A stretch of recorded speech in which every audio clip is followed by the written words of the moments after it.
absolutely loved this book that we're going to talk about tonight. There's so much to say about the solidarity and challenges between Indigenous peoples, trade unionists, a growing number of whom are Indigenous, and of course the relationship between Marxism and Indigenous thought. I'd like to begin with an acknowledgement. We acknowledge the sacred land on which this meeting is taking place. This land is the Treaty of the Huron-Wendat and Petun First Nations, the Seneca, and most recently, the Mississaugas of the Credit River. Toronto is subject to the Dish with One Spoon Wampum Belt Covenant, an agreement between the Haudenosaunee Confederacy, the Ojibwe Confederacy, and allied nations to peaceably share and care for the lands around the Great Lakes. We share the responsibility of ensuring the dish is never empty, which includes taking care of the land and the creatures we share it with. Importantly, there are no knives at the table, representing that we must keep peace. Today, the meeting place of Toronto is still the home to many Indigenous peoples across Turtle Island, and we are grateful to have the opportunity to live on this territory. I really want to thank Another Story Bookshop for hosting us this evening.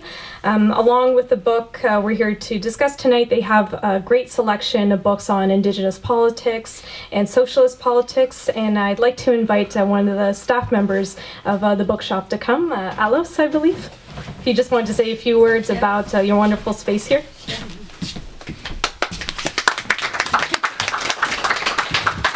I just want to thank everyone for coming. We are Another Story Bookshop.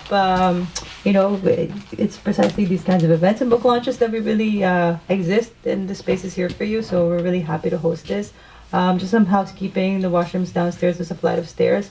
But if you need to access an wheelchair accessible washroom, you can actually go down the pub down the street, so that's fine. There's food, and so the book is, you can purchase the book in the front. And it's $10.50. Mm-hmm. Anyway, thank you. Great, yeah, thank you so much. And before we begin with the discussion, and while everyone is here, we would like to collect donations for Unistone Camp. They've been giving reports and updates this week that are really unfortunate about Coastal GasLink bulldozing the camp, including bulldozing through their trap lines. So it's really devastating to see the damage and the violence of these actions. I mean, I can't imagine what they're going through, especially this week. They're demanding that Coastal GasLink immediately cease construction on their lands, and they're looking for our support through donations to their legal fund. So we have basically a cup, I believe, that Peter is going to pass around. So if you can donate, and again, that's to the Unistoten Camp Legal Fund. If you can donate, please donate generously. And also on your chairs, there is some information about upcoming events organized by the International Socialists. So there's also some information about the upcoming 14th annual Strawberry Ceremony for missing and murdered Indigenous women, girls, trans, and Two-Spirit people. That's going to be on February 14th. And some information about the upcoming Marxism organized by the International Socialists. That's going to be from May 3rd to 4th at the University of Toronto, and the program is going to be announced pretty soon for that. So we're here to launch this new wonderful book called Indigenous Sovereignty and Socialism by Valerie Lannon and Jesse McLaren. I think this book is a really important and necessary contribution. It's so timely.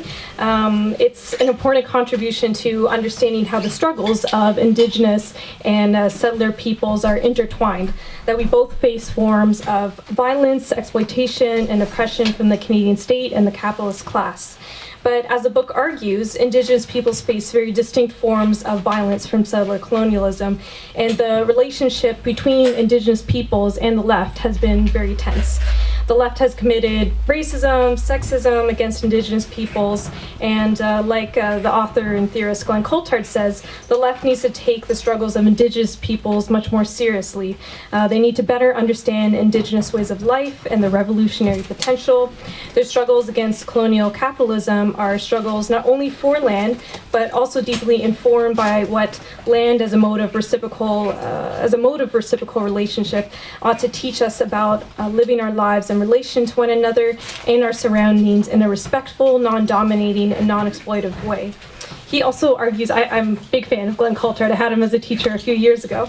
And I love what he says here. It's very clear. For Indigenous nations to live, capitalism must die. And for capitalism to die, we must actively participate in the construction of Indigenous alternatives to it.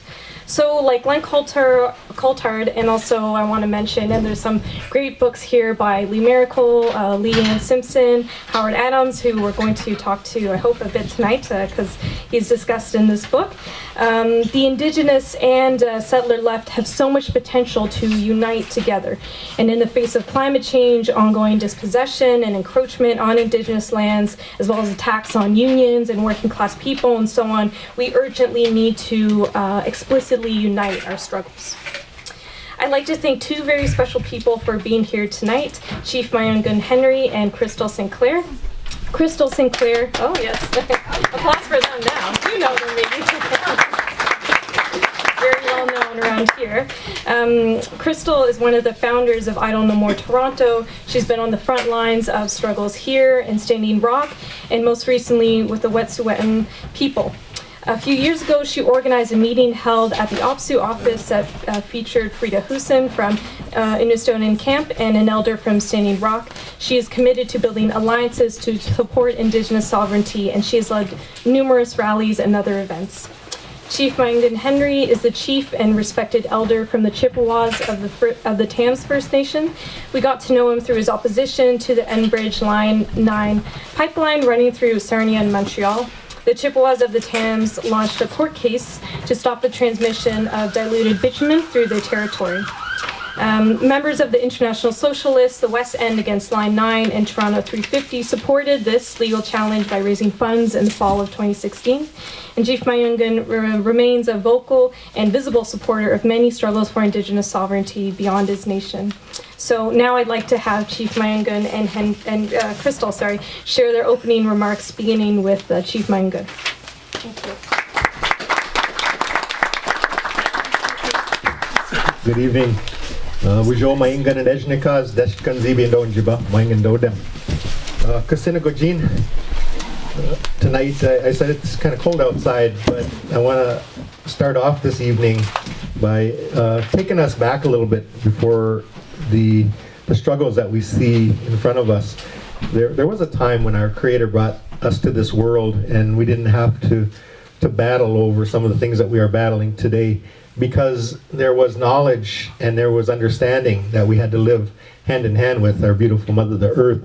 And during that time, it was very well known and taught to our children that we had to respect everything about all of creation. And over time, things started to change. People started seeing things a little bit different. We actually, in our stories, it talks about two creations that came.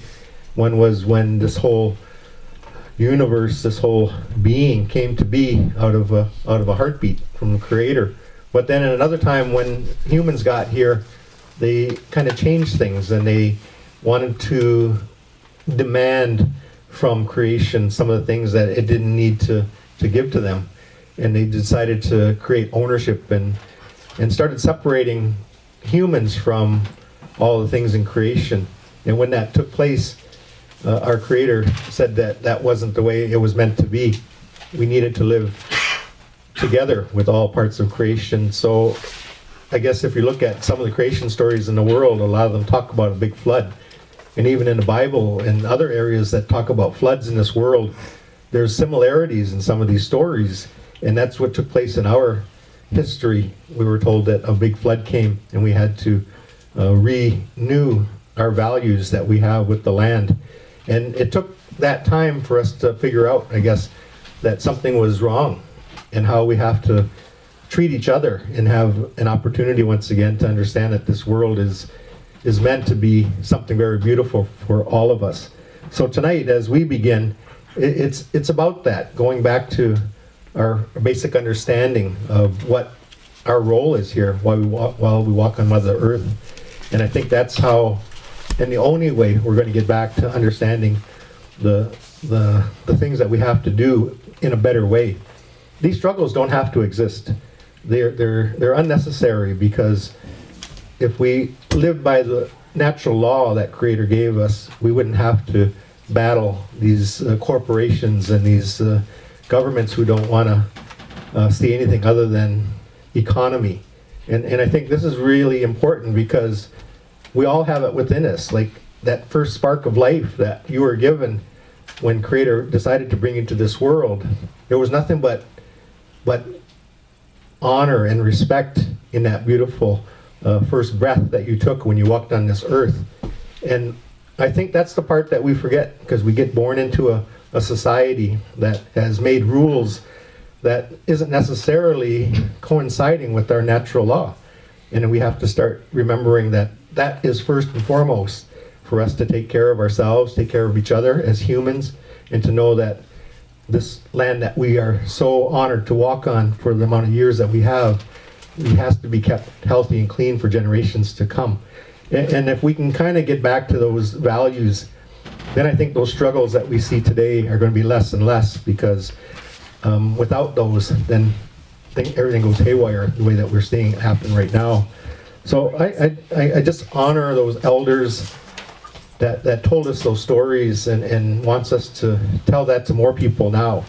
And tonight we're here under that total understanding of people getting this information, and the book that you that we're talking about tonight is about that. It's about those understandings that we need to do and to share and to get back to, you know, us as our human responsibility to look after each other in a better way.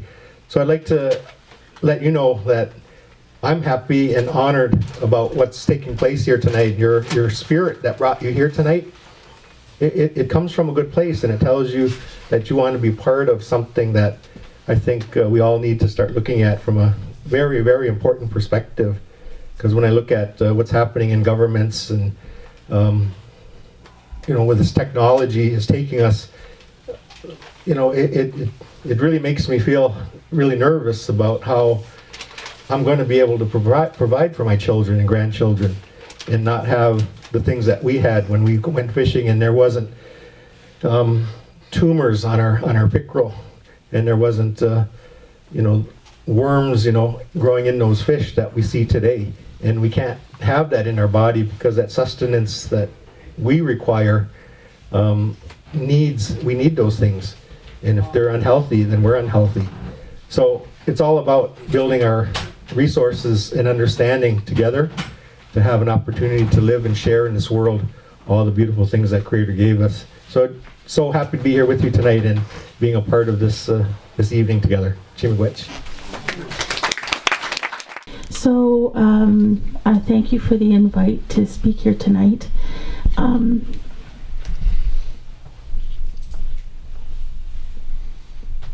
Bear with me, because the things that I want to share with you about sovereignty have become more real to me than they ever have. My time at the Unistoten camp felt surreal, but it also brought me back to the things that I was taught and what I had gone through in a colonial system. So when I talk about Indigenous sovereignty, I talk about people and their nation, their culture, their spirituality, everything that we stand for, and our connection to the land. And that was also part of my awakening when I went to BC with another activist ally. I grew up in this colonial system, and I stand against the capitalist system and the colonial system because I've seen and experienced everything that it's done to Indigenous communities, to the land, dispossessing us of our culture, our spirituality, our land, our families.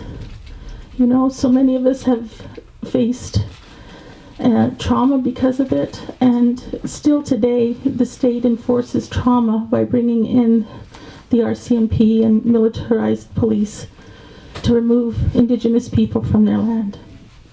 And I've experienced it in my life, and the stories from my community being from, you know, the Norway House people who were moved off their land during the Hudson Bay times in the 1800s when they were building the trading outposts and used my community as trappers for the Hudson Bay.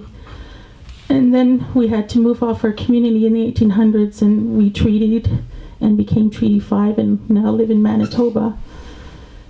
And so I think that it's so innate in me to stand up against oppression because of the things that I faced, being taken from my family. And my family had gone, a lot of my members and my mother went to residential school. And I'm a second generation survivor from the 70s. And just seeing how, you know, the government has interacted in every way to dispossess us of everything. And so that's part of my story and my struggle, and that's why I stand in solidarity with other communities in their struggle for their culture and their land. And the destruction of the land it's so painful to see how they just rip everything out, and they don't want to have meaningful consultation with Indigenous communities, and they just take and steal land and families, and everything continues today. And governments want to talk reconciliation, but to me, you have to put up or shut up. Because if you're going to talk about reconciliation, that means that you're going to talk about how you created a system that dispossessed Indigenous people. And now I think that we need to talk about how the land goes back to Indigenous people. The grassroots people are the title holders, and we have laws in place. You know, in BC, for instance, the Unistoten, they have the Delgamuukw case. You know, they have title to their land, and they have a hereditary system. And the government wants to go to the Indian Act, ban councils, but there's other forms of governance that they're not taking into consideration. And these are very old hereditary laws. So I guess you want to hear about, in my experience at Unistoten, when I was there during the time the RCMP broke down the Gidimt'en land block. I traveled there, and we got in on December 29th, and someone picked us up from the small town of Houston, and it's an hour from Houston to the camp. But before you get to the camp, there's the Gidimt'en roadblock that was erected by the Gidimt'en community. And there were people there and allies who were activists and getting camp set up, and the roadblock was already set up. And you have to think about how cold it is there up in the northern mountains of BC, and there's snow everywhere. And, you know, you keep a fire going, and they're living out of tents. And they were so dedicated and committed to what they stood for. And I have a lot of respect for that, and for the allies who showed up from all over, you know, some from Montreal, and, you know, people who we've seen in the activist circle were there, some people from Toronto. So spent a few hours there, and then my role was, I had decided that I would be at the Unistoten camp, and we went up there, and it's a 45-minute drive from that checkpoint up to the camp. And so we were getting in there, and the roads are full of snow, and you have to really know how to drive those roads. So we were taken there by two of the people from the camp, and we got in, and I got to talk to Frida and her sister and her mother and her niece, who is Carla Tate, who's has a doctorate, and she's one of the social workers at the camp. But in the building, it's a 3-story building, and it's a healing center. And so that community decided to erect a healing center, and they had some people there who were there for healing. Particularly one man that I got to know who was who struggled with a lot of, you know, serious issues, and they brought him in from the streets of the east side of Vancouver. And he looked like he was doing very well, and he had his role. Everybody has, you know, you pitch it in daily community life, and, you know, he had a role there to, you know, have his own little jobs. And so his story was pretty interesting, and it was good to see that the land was part of his healing. So when you get into the Unistoten camp and the healing center, you go through their gate and their checkpoint, and you have to answer some questions before you go in. That they ask you if you've worked for the gas company ever, or are working currently for them, and what you can contribute to the community as your stay. So, you know, we said that we were there and we wanted to be part of helping at the healing center, and we told them our skills, so they let us in. And And I want to tell you that the water there, I have never seen anything like it in my life. The water's alive. It is pure, and it comes right out of the Morse River. And when you drink it, it's like you've never tasted anything so refreshing and so revitalizing in your life. And I never thought I'd see the day where I could drink the purest water right out of the river. And it was so special. And it was so sacred. And there's a bunkhouse there for people to stay into, and that was full, you know, and the camp inside and the healing center, people were there, and I didn't know that we were going to see anything happen while I was there, but I was there to help and bring in my skills and help clean and cook and counsel. And so just the daily life of getting to know people was really special too, and all the allies and activists, people from Vancouver, and there was a guy from Sweden, and you know, people from all over, and some Indigenous people from the area and from Ontario. And so, you know, there was, you know, daily activity and things that we would do and socialize. But the day before January 7th, you know, we had radio connection from the front camp and the Unistoten camp, so we heard a code red on that Monday. And so it got quiet for a while because the radio action was really quiet, and after the code red, we got together in the main dining area and people wanted to pray, and I thought we should do a water ceremony, and we did, and sang some songs and prayed for the people who were getting raided at the front. And so we waited things out. We were in lockdown, and I have to say, you know, I was pretty hyper vigilant when I came back from BC, because when you're in an environment where you're always alert and you can't sleep at night because you know helicopters are flying over you, or you hear them early in the morning, you get alerts from the walkie-talkie that there's boats coming down the river, and so you start to feel hypervigilant because you're always on alert. And so that's kind of how I was when I was there. And the day that happened, we prayed, and we all decided, you know, what roles we were going to be in, and I said that I would be a medic, and if anything came at our end, and I would do some counseling, because that's what I do and that's part of my skills.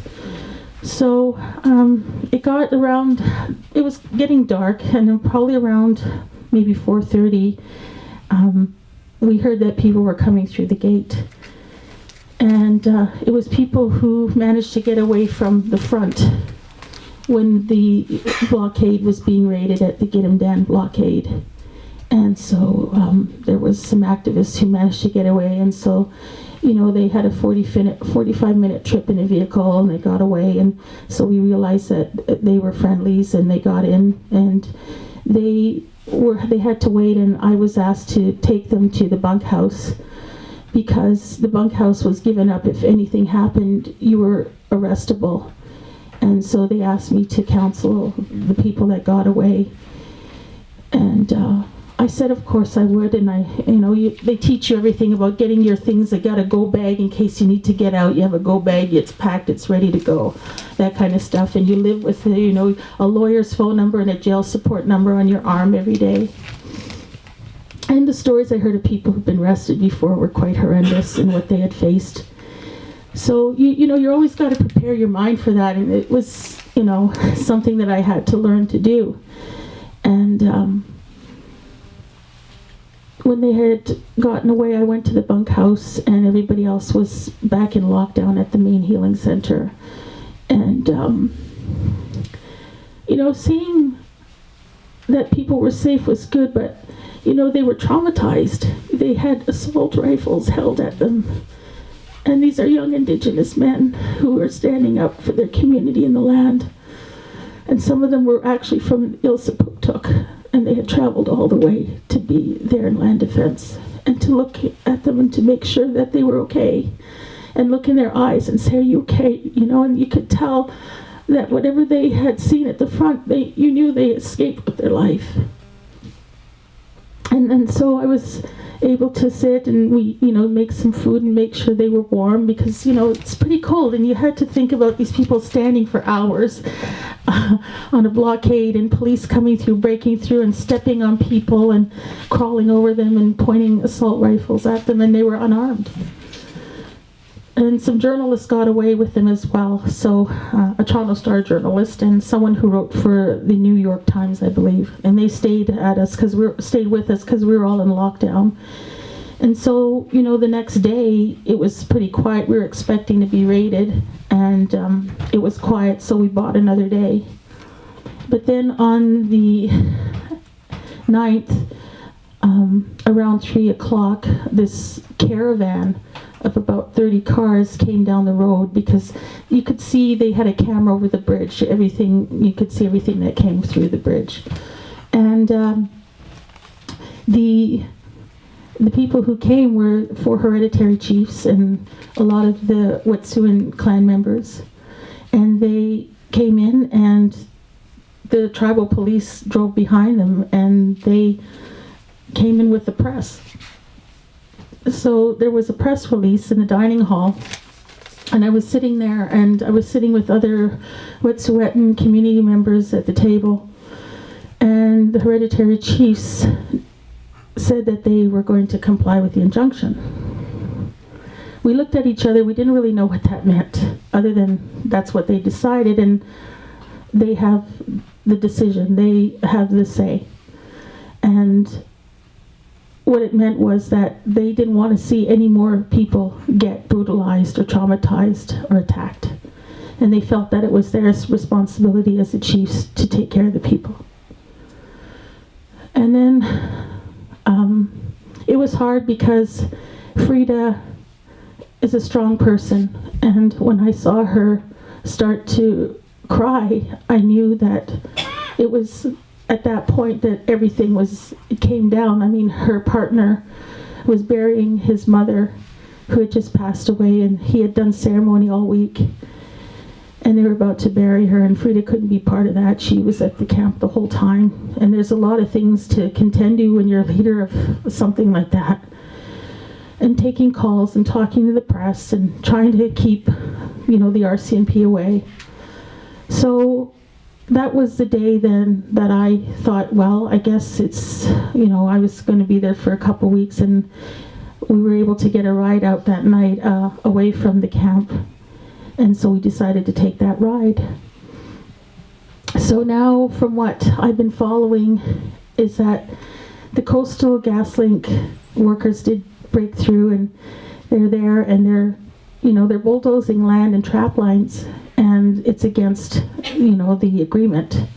And the Coastal Gas Line has violated about 6 of the environmental assessments that they had a certificate and they were not to, do certain things, but they violated them all. So now the camp is asking you to contact the BC government, the provincial and federal, to tell them to get the Coastal GasLink workers out of there, and as well as to, if you want to support the Unistoten, the Wet'suwet'en, and get them in, there's a Wet'suwet'en supporter toolkit that you can find, and it gives you all the information how to, support financially, how to contact the government, how to write letters, and in solidarity with this community, so that they can preserve their land, their livelihood, their culture, their spirituality, everything that's connected to who they are. And so that's why I wanted to be there and help support that. And so I hope you are able to read up on that some more and support in any way that you can. Thank you.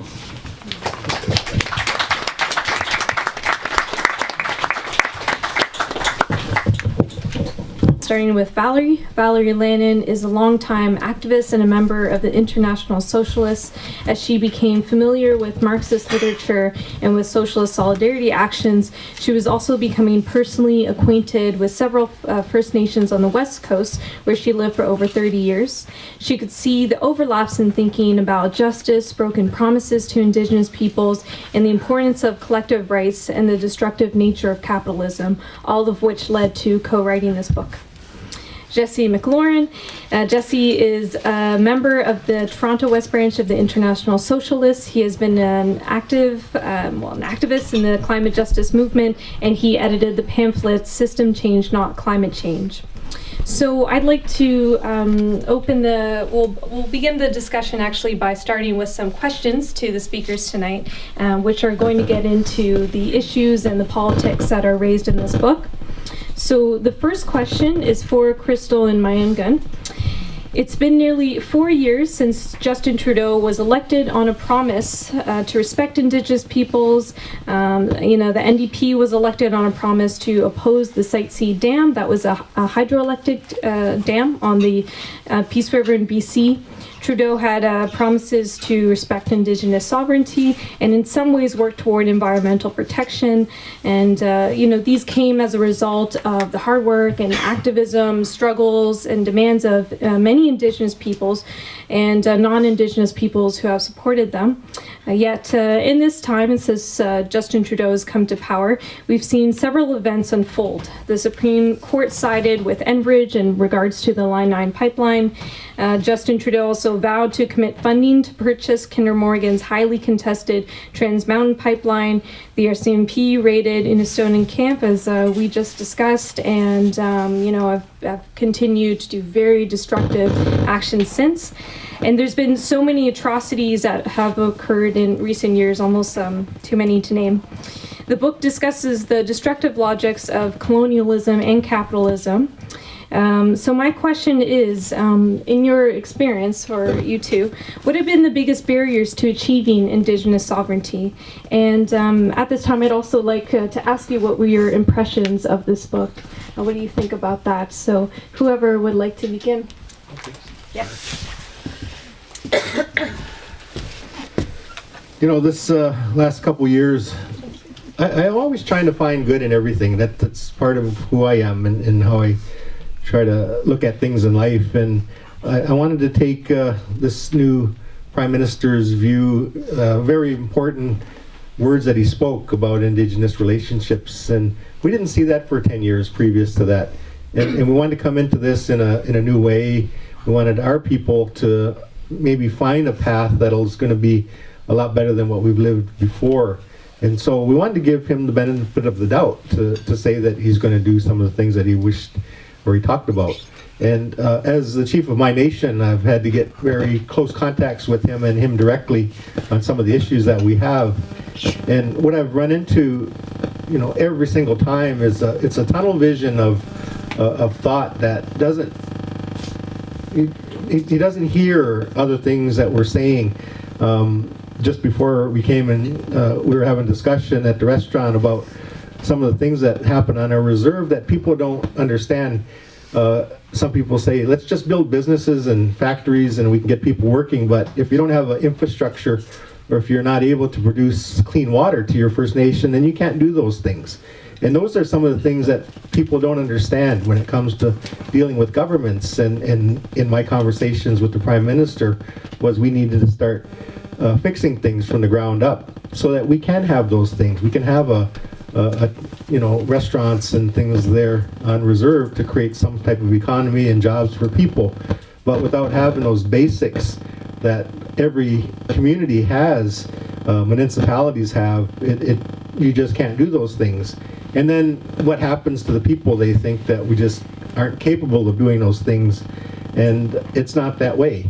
We have the drive and we have the incentive to do those things, but those basics aren't there, which is in the government's fiduciary responsibility and with the treaties that we've signed with them to have the basic rights and needs of a nation or of a community. Then that's not being done today. And in my conversations with the Prime Minister and other government officials, is they say, it's something that we can do, but the action doesn't follow. and I keep running into the same scenario over and over again. Just to get a road put into our community was the most craziest experience I ever had in my life. Be able to just have a regular road that doesn't kill people because of the dangers that presented itself to it. And you know, this was a 1.5 year struggle just to get one road done on our reserve. And these are the things that people don't see. When we have these internal conversations with government officials, it's like they were all planted with a message that the Prime Minister has set out. Yeah, we want to deal with boil water advisories, and we want to deal with murdered missing women. And even those have run into flaws in the way that they conducted those. And we really are struggling, you know, to see honesty in what government officials are saying. I've had many conversations with Carolyn Bennett, and every time I talk to her, we're always right. Everything that we say is needing to be done, and big smiles and says, yeah, you guys are right. And when they go back, nothing gets done. It's just the same story over and over again. So if I look at how we live today, since the day that this Prime Minister took office, I'm not seeing a whole lot of differences. And that's supposed to be working with a friendly government. So, you know, that's the difficulty that we're running into, having these opportunities to be heard. And that's where I think the struggle continues to be. It's not just knowing that something needs to be done, but having the ability to do it. And I think that's where this government lacks in its integrity. It talks about that so clearly, but never follows through on that. And I'm really struggling because since I came into this role as the chief of my nation, I'm seeing our people differently. I was a counselor for a number of years, and I worked with them in various ways, but when you're the chief of your nation, you hear all the stories and you get all the calls, and you know the struggles on a one-to-one basis with our people. And that residential school system that took control of our lives for all those years, it's still very much true. And still the struggles that came from that school are so prominent on our First Nation. You might see our people very angry, and that anger is so deep within them. You know, they think that society has treated them in the worst way that can be treated to a person, and they hold it, and you just don't get rid of that overnight. And they're feeling that so strong, and I have to go and talk to our people, you know, and say we have to set a path forward so that we can all accomplish things in lives, even if we had to go through those struggles in the past. All of our residential school survivors are getting to that age now where they're passing on now, and the stories that they're telling me, you know, is if they could have, you know, they could have lived a better life, but that little image within them that hurt them so bad came out every time they were marginalized in the city settings, or they faced racism, you know, coming in to get a job, because they would go through the process, but it would never work out for them. Then they'd come home angrier than anybody else, and that's who I deal with. Those people who gave it a good try. They wanted to go over it and get through all that stuff, but really got knocked back very far, where they couldn't build it up again. So I'm facing with those types of things in First Nations, and government officials don't see that.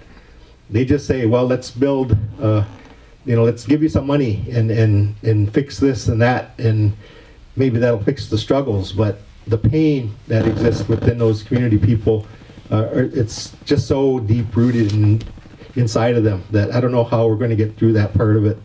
And you know, and that's why I really have to mention that, because in the struggles that we've had, I've seen it in various ways. I've seen it at Moondini in South Dakota. I've seen it at Dipperwash. I've seen it at Oka when I was at all those events in my life. But I also seen how a person could take those struggles and this is kind of like in how the book, I think, is kind of suggesting, you know, that these struggles carry forward so much weight that it becomes part of us, of how we're going to, you know, take that experience and turn it into something a little bit more different. And it's going to take all of us the indigenous nations around the world can offer so much to so many people, and because all those values are there anyway as human beings, and I think we can share that together. But when you don't have people siding with you, when you don't have governments living up to their treaty obligations, and you don't have people who even, and sometimes I have to say, don't even care. They won't tell you that, but they don't, because all they think about is the dollar value that is burdening them. Then nothing comes forward to our people. And every time I see this, I just can't believe my eyes, that they would even consider thinking that way. Because we're all human, we all need these things, and they're just basics that I think every human, we didn't even have human rights on First Nations till, 1997, I think it was, when it first came to us on First Nations. And still, the struggles exist. So I want to say, this story that's presented in this book, it talks very clearly about the messages that you two heard from the people that you talked to, and you elaborated so well on what you heard. There are people, and that's why I want to separate, like how you wrote the book and how people like Justin Trudeau hears us or doesn't hear us. He looks at us and shakes his head yes, but he won't change his perspective on things. He thinks he's got it figured out, and we're not right, because he can do it better than what we can do. And this is a perfect example of somebody listening to our people and to the stories and to know our history, and then compared to somebody who thinks they do. So I think this is why this is really important for us to, I said earlier that when non-Indigenous peoples write books like this, it makes me feel good, because I know the source that they had to go to find this knowledge, and they went to a really good source of people that they know that have daily struggles. I heard your story so clear, and it brought back so many memories to me, being at Wounded Knee and seeing the struggles and seeing bullets fly and people die. And today it happened once again in Ottawa. A very dear friend of mine was shot by the police, and the story that you're going to read in the CBC News was that he had a weapon, but he didn't. I talked to the family this morning, so it's skewing the facts, and that's why a lot of people don't understand that it's still happening today. A young Native person might have some mental illnesses, but the police elected to shoot and kill him today. And what's going to happen tomorrow? How do you wake up, in a positive frame of mind when it continues over and over and over again? And who's going to die? Maybe it's somebody that I know, or maybe it's my family tomorrow, because it can happen that quick. So we need to start looking at these things in perspective, and knowing that the issues that we face are real, and our life, is shorter than most people's in Canada, and I know when they did the study, we live so much farther in debt or in poverty than most people, and you can't say that it's our fault. We have to look at these things because we don't have the same opportunities that other people do, and that's what I think governments are supposed to do. Make those playing fields level for people so that we can all, have a better existence here. But it doesn't happen. The mandate of the Indian Act is still really to, I think the farthest vision is still to get rid of us off our land. I just went to a meeting with INAC last week, and they said in 2 generations our population, the majority of us being born now, won't have the ability to be a registered status Indian in this country anymore. It's working its way the way that they want it. We're not going to have the ability to be registered Native people anymore. We shouldn't have the government decide it in the first place, but the way that the statistics are going, in 2 generations, it's going to be so. And then what comes after that, the land that we do have, which is, I think, the ultimate goal. I see it every day. So, I really want to thank you for this book and the time and people that you went and talked to about what you put in the book. I really appreciate these chapters and how it tells detailed messages that people need to hear. So just want to share that with you. And government's colonial capitalist system. They have always created laws like the Indian Act to assimilate us and to take our land, and that still goes on today. I don't believe in the government until I see them put their words to action. I think that we need fundamental change in this country, and that Indigenous rights should be respected, and that the land should be returned back to Indigenous people. We've always known how to live on these lands. That knowledge is passed down generation to generation, how to care for it, how to have respect for it. You know, I was told if you take care of the land takes care of you. And also that the connection to the land is really important, that I, was reminded of when I went to BC. It's so real there, and you feel it everywhere. So I understand the fight because I've been able to taste it and see it and feel it and drink water that's so sacred. So I want to thank that our fellow allies who've stood with Indigenous communities and standing up against oppression. You can taste some of our struggle, so thank you so much for that. But I don't have faith in the government system. I continuously see them making laws. They try to do an Indigenous rights framework, and it's never in our favor. Until we have a say in the fundamental change that we can manage nation-to-nation agreements, then I'll probably have a little bit of faith, but until then I won't. Thanks.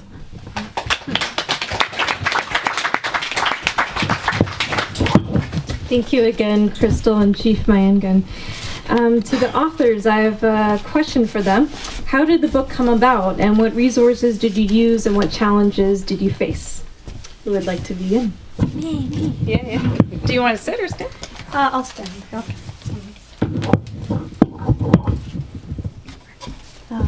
Thanks again, Chief Myeengun and Crystal, very much. We're really honored to have you, and thanks for sharing the wisdom and the pain that we all need to hear about. So the first question was, how did the book come about? And there were a number of reasons for it, but sort of in the back of our minds was just seeing this common, coming from different sources, but a common worldview of socialism, which I'll talk about in a second, and of, if I could call it, Indigenous values, broadly speaking, which is our connection with the rest of the world, the need to respect each other, to respect the earth, and that seeing that it's capitalism and colonialism that oppresses all of us and exploits all of us in different ways, but it's the common source of our problems. And we could also see that settler activists like ourselves wanted to know more about Indigenous sovereignty. What does that mean to different people? And we also know people want to know, what does socialism mean? Does it mean the old NDP and sort of top down that way, or does it mean even worse, the Stalinist totalitarianism? Is that what we mean by socialism? I would say no. But I think, especially in the States with Bernie Sanders, socialism is now no longer a dirty word. People are kind of open to it and wanting to hear more about it. Another reason for writing the book was the need for solidarity, and you've talked about that already. And we wanted to see where there were past examples, going as far back as we could find with the resources that we had. Either was there a solidarity with Indigenous struggles, or maybe there was a joint action. So where it might be in a workplace where there are both Indigenous and settler workers fighting a common boss. Because we know that we need that solidarity, whether we're talking about justice for Indigenous people, labor justice, social justice more broadly.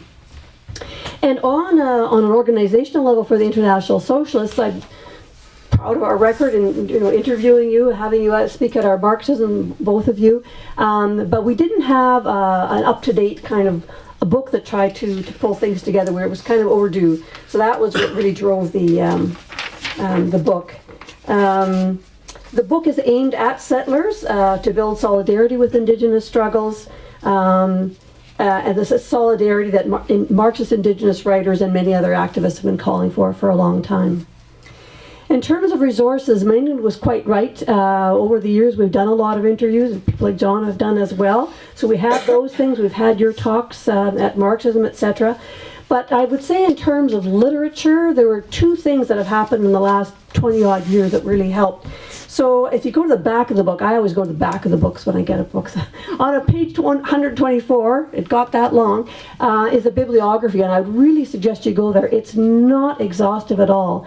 But in the last 20 years, a couple of things happened. One is, that, and I could be wrong, but my perception is that there's been an explosion in Indigenous scholarship and in writings. Arthur Manuel's last two books before he passed on, you know, they're just, that wasn't there 20 years ago. I mean, if you knew him, you could certainly find out that sort of stuff, but it's much easier to find out that information. And I'm sure if you were to talk to the staff at the bookstore here and say, how was your Indigenous studies section 20 years ago compared to what it is now, that was one big help for us. The other one was that coincidentally, about 20 years ago, is when Marxists began exploring more of Marx, the works of Marx and Engels and others, to see what they wrote about the environment and what they wrote about people's relationship with each other and with the earth. And started with a guy named John Bellamy Foster in the States, and it's really grown since then. And also there's a slowly growing body of information about people's roles, Indigenous people's roles in trade unions. I know that Ali was saying at the beginning that she is examining that for her work, and I know you've had lots to say about that as well.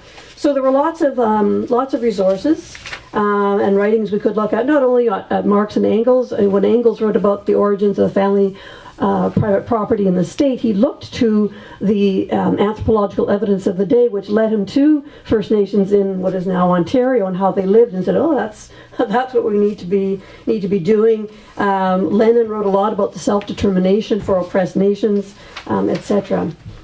The challenges. The biggest one was, oh boy, how to say this? I've got it here. Trying to select the quotes high points, because there is so much that has happened, that has been written, that has been shared.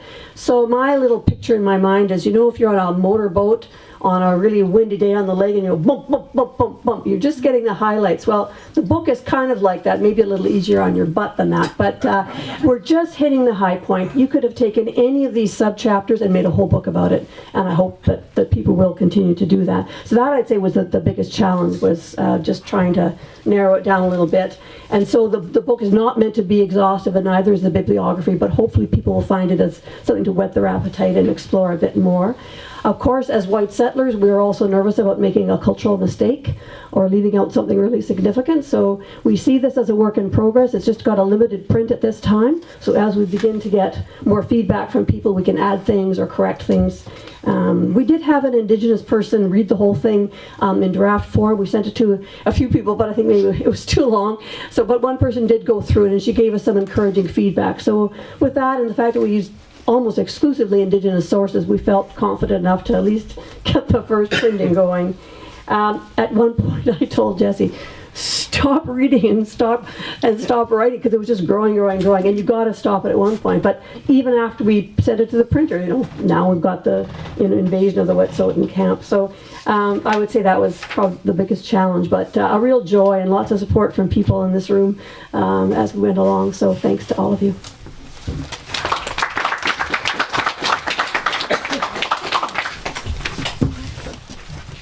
Oh, okay, she covered it all. Okay, but another question for the authors. What are the themes of the book, and why were they chosen? So hand it over to Jesse. So I'll try to summarize the book in 5 minutes if I can. I think, and it's always an amazing honor to learn and to hear from our amazing co-panelists. So thank you once again. I think the obviously the overarching goal of the book is to contribute to settler solidarity with First Nations, Métis, and Inuit communities, and to connect movements today to the much better world that I think we all know is possible. I always find that the best way to learn is to write, and so we set out to learn 3 broad themes. First, the history of European colonization and the ongoing colonial practices of the Canadian state. Secondly, the long history of Indigenous resistance and settler solidarity. And thirdly, the dialogue between Indigenous sovereignty and socialism, especially the words of Indigenous socialists. Now, as Valerie was saying, each of these are huge topics that we could only briefly cover. So we do highlight around 100 books and articles throughout the text to encourage people to read further. And we also include quotes from around 50 Indigenous activists and scholars. And learning is a process, and this is first edition is very much a work in progress, and we do look forward to feedback. As settlers, it's important to learn about history prior to colonization, which is actually the majority of the time that people have lived on this land.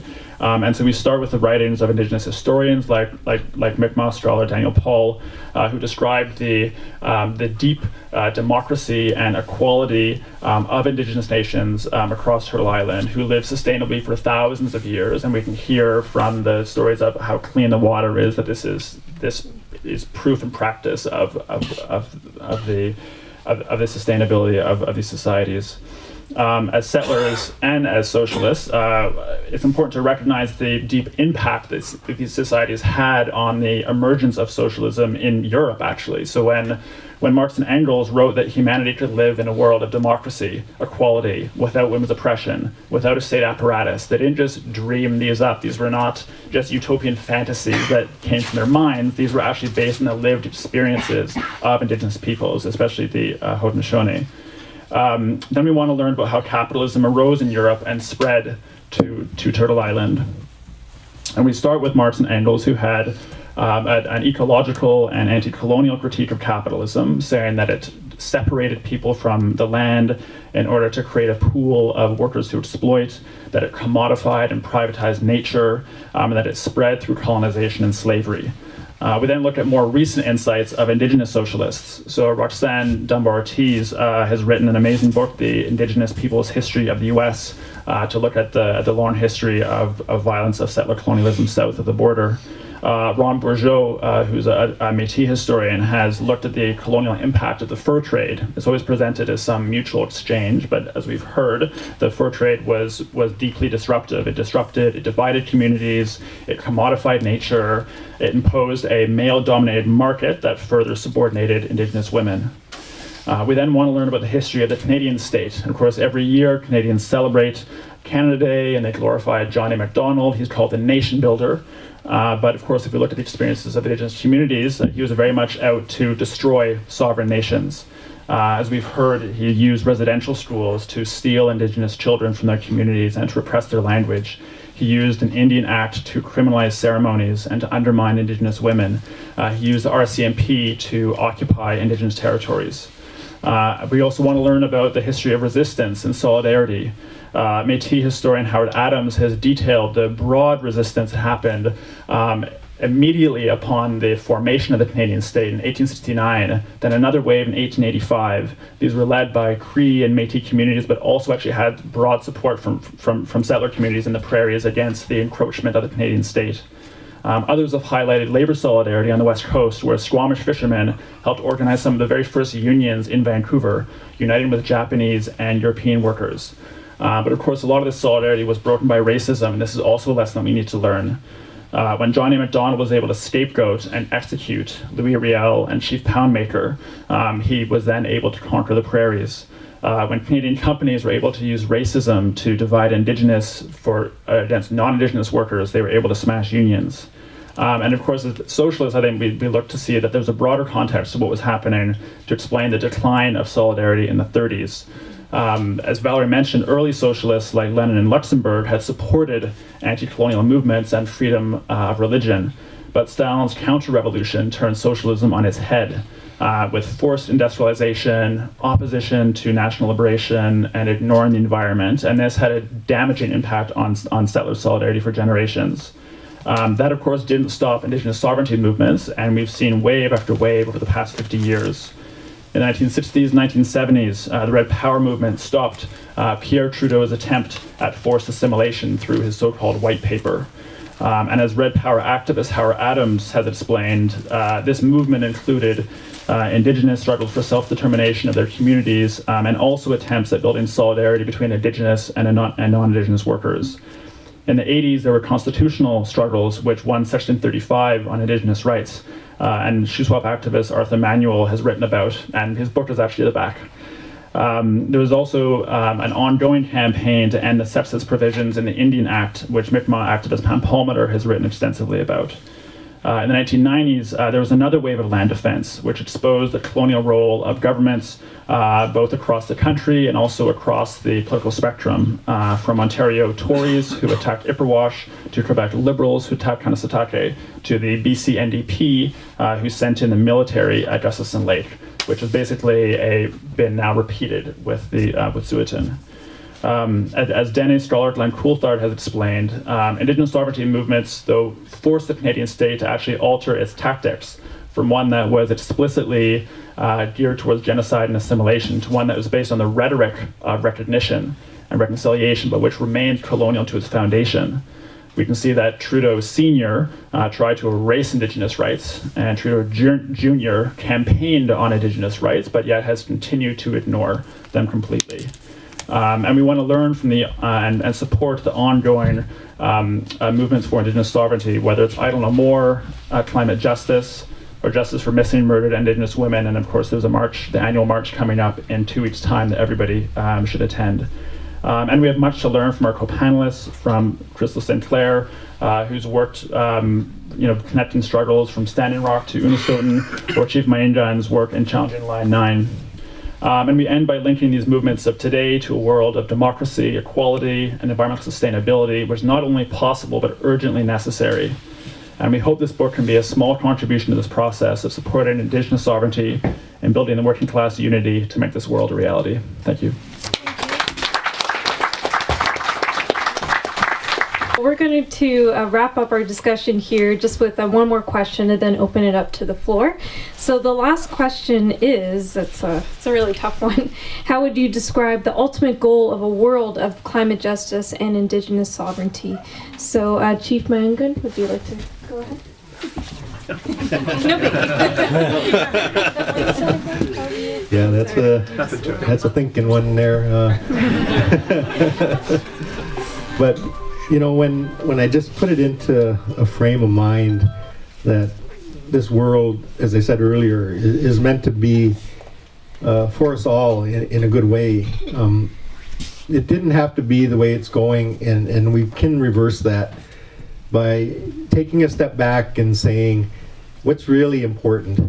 Is lives really important? Is our animals, our food, our plants really important? Then I think everybody will have the same understanding of what needs to be done. It's getting out of the capitalistic type of framework, that says let's exploit these things so we can make money off of it and maybe have not be able to accommodate the needs of our people based on that. I think humanity in general, like when we look at the medicine wheel, it talks about the balance of all those things. I think our climate change issues that we're facing today is screaming out to us that there is a better understanding out there. We just have to believe in it and tell ourselves that this is what we need to do. And just look at your children and your grandchildren and to say, what's going to happen? How are they going to have that water that you tasted? Are they going to have anything like that? Is there anything that's going to be available to them so that they can understand that this world is meant to be something different? And I think that's where it's going to come in a fundamental change of humans getting away from this ease of life that we've come to know, and we get sold on that. Everything that we see, they're even taking advantage of the cold weather, with things that we need to have, and I think this is just kind of something that we had a discussion earlier about. This cold, it kills a lot of the germs out there. We've had, in the past, we had to live through cold weather, and it was kind of normal for us at one point. But things have changed now, and now you're seeing, diseases and lingering colds and things like that because the bacteria aren't getting destroyed through that cold weather. But I think this is really important for us, that in order for us to foresee a future together, we got to get out of that type of frame of mind and come back to our humanity factors that says life is really a good place and this is a good world. Let's just make sure that it's there for future generations to come. And I really hope that that can happen. It's a struggle, even for First Nations now, just trying to get even in a way of life that we see, that we live today. Sometimes we're even kind of lost in that too, but we know that we have our grandfather teachings within our hearts and our spirits. And if we reach into that and find it, then I think we'll know where we're going, because one of the teachings is, if you don't know where you came from, you'll never know where you're going. At least we have that, and it's still there. Even when we live in Toronto, even when we live in places like this where they don't afford us the time to do our ceremonies. Look at the house prices that we have to pay, and the cost of living in cities where your ceremonies, can only happen when you can afford the time. And in order to live in a place like this, you have to be able to work so much and pay those big costs. I think that's totally wrong. You have to balance that out. You have to be able to go to your ceremonies and go to those sweat lodges when you need them, and go to, learn how to harvest properly and to be able to be on the land, But if this is the way that we're living now, it's more of a struggle for all of us. I think when I see a person coming from a fasting ceremony, it really changes their way of thinking, because they've got a chance to sit with their Creator and to be on the land and to know really what those values are. And I think that's what's going to make the difference here. Like, we're all Indigenous from someplace in the world. Like all of us in this room, we all come from an Indigenous nation somewhere, and that's where you're going to find the similarities. I think in the Medicine Wheel teachings, we were all given the same duties and responsibilities, and then we created a hierarchy system which kind of exploited some of those things and created dangers for people who didn't have as much. And I think that's where we are today, getting us back. And we're always going to be that people that's going to remind the world. The Indigenous peoples and your Indigenous background, it's there. But we just have to get that built within the way that we live. Because if we don't, then we're on a path of very dangerous waters to come. So, and our climate is telling us very clearly. So I really hope that if we can reach inside of ourselves and we know what's right or wrong, we know when there's danger, but we have to be able to do something about that and not perpetuate the lifestyle that's been kind of developed now, and start agreeing to live in conjunction with our beautiful Mother Earth. Very much.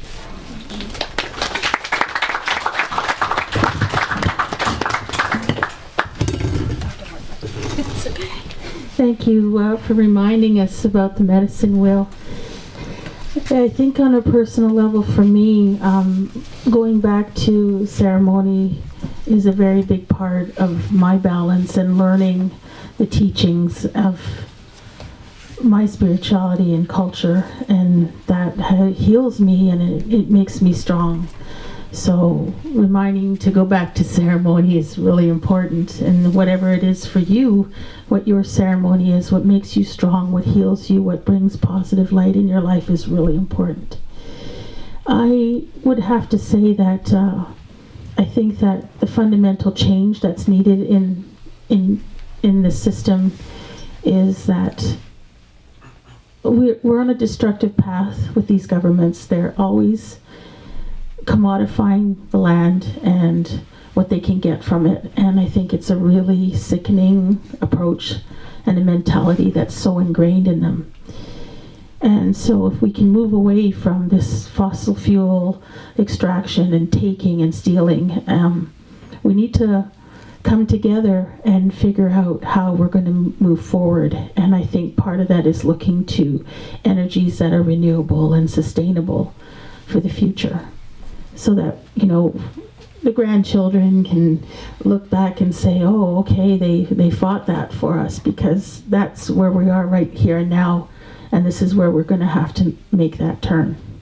So that's where I would encourage people to look to, our Indigenous culture, because they know how to live with the land and they have those natural laws. And so how people can work together, sometimes it's tricky, but it's very necessary. And I'm as you were talking, that Cree saying came to my mind that until the last tree has been cut and the last river has been poisoned, then you're going to know that money can't be eaten. So remember that. Thank you.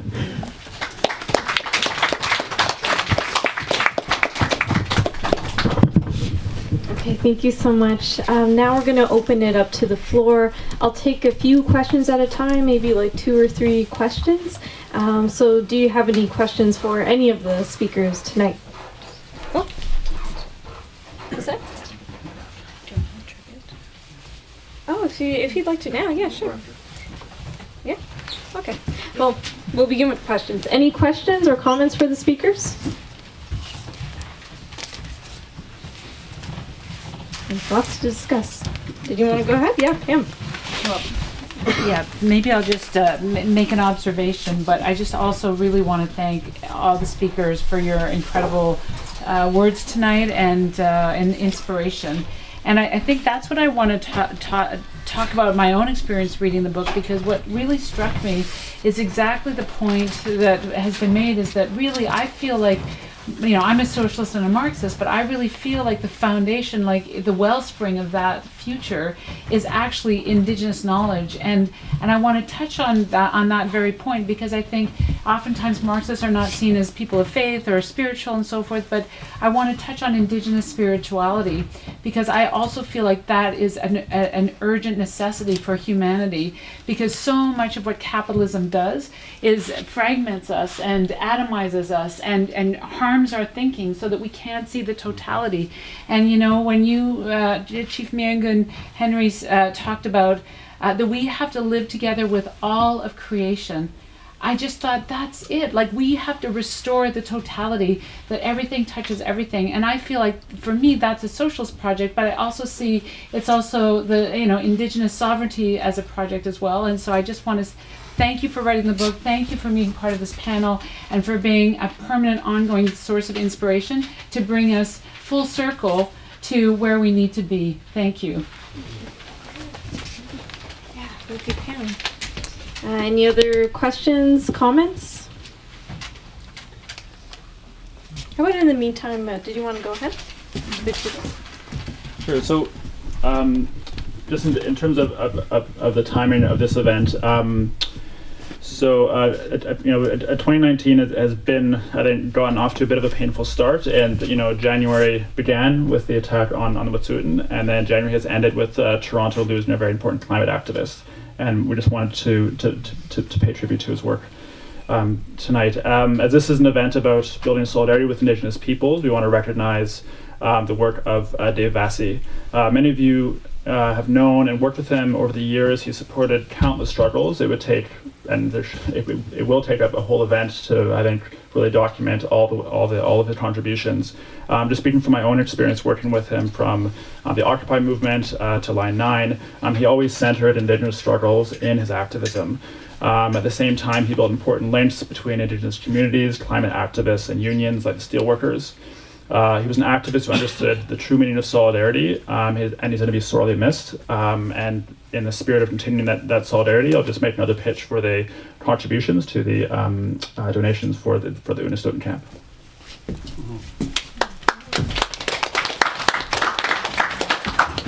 Thank you for that.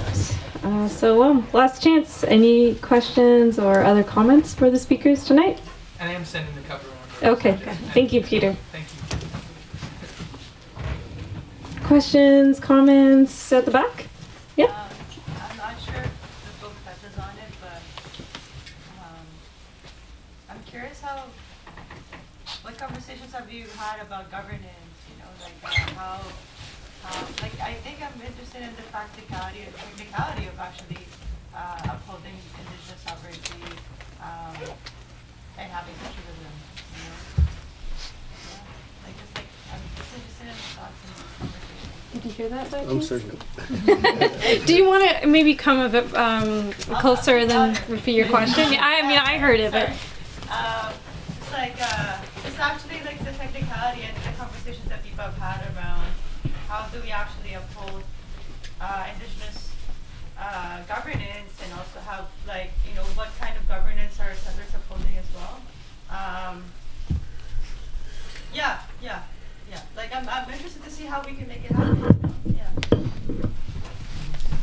Thank you. And Dave, another question, comment? Yeah, I was just wondering, so I guess what everyone's presenting is very interesting, especially what's going on with the LNG pipeline and the NDP's relationship out in BC.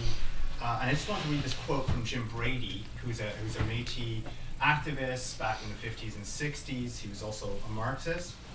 And he was commenting on the CCF at this time. And he said, "No party in the history of Canada has been so vicious with its friends and so kind to its enemies." And that was him coming out of his whole experience of working for the CCF in Saskatchewan in a relationship with Indigenous communities. And so I was just thinking about, like, whoa, that was like in the 50s, and it doesn't feel like things in relationship between when the NDP comes in power and how they respect, or more likely disrespect, Indigenous sovereignty. I was wondering if you could expand a little on that history, because I think that there's a way in which some socialists or some people who have progressive ideas and well-meaning ideas think if we elect the NDP, like that's it, like problem solved. And I was just wondering if you could maybe talk a little about those tensions and probably like why the NDP, when they do get in power, doesn't necessarily respect Indigenous sovereignty. Would anyone like to start with either question? Yeah. I want to go back to the first question about what you can do. Yes. That was, when we signed these treaties, it wasn't that our nation was going to give up 220 million acres in southern Ontario to live on 10,000 acres. Our elders were a little smarter than that, and when they set those treaties up, it wasn't to be what you see today. I think what people can do is make this government live up to those treaties, because the answers are there. Those treaties were written so that we can accommodate the lives and the lifestyles that we are going to live. And I think that's what got eroded, is those understandings. Also talking a little earlier today, we have really good researchers now who know how to interpret, like, British writing, back in the day when they did those treaties, and none of that leads to us giving away all this land that was what you see today, and reserves, living on little postage stamp pieces of property, and it was never meant to be that way. So it's just a matter of making government live up to the responsibilities. The terms are there. We just need to make sure that they're lived up to. Then I think we'll see some differences here. Mm-hmm. Anyone else? Yeah. Well, I'll just read a quote from Howard Adams, who figures throughout the book. It says, the New Democratic Party is very much like the other two bourgeois parties, except that it brings about small reforms in health, welfare, car insurance, etc. It is equally part of the capitalist system and therefore unable to bring any real and basic changes in society. All governments, regardless of their political affiliations, have discriminated against Native people and denied them their full rights as citizens. Parliament is an instrument of the ruling class, and its main purpose is to support and protect the ruling class. And it sounds like from Jim Brady's experience, that was the case even back at the very founding of the CCF, which predated the NDP, and certainly with the recent attack now almost 80 years later in BC, it doesn't look like all that much has changed. In terms of governance, that's obviously not up for settlers to determine. Maybe Chief Myeengun can speak more about the concept of the two-row wampum covenant. And from my understanding, and the role of socialists is to take the Canadian state out of the equation, so that, or can help that, so that Indigenous communities can take ownership over the land and help restore it to the condition that it once was. Can I say something about that? This now you got me really thinking, and that's really good. But when I look at governments today, there is a piece in the Constitution called Section 35, and I'm not sure if you're aware of that. But what you might have heard is a little different from what I understand, because Chief Del Riley, who's a member of my nation, was the one who fought really hard to get Section 35 put in the Constitution.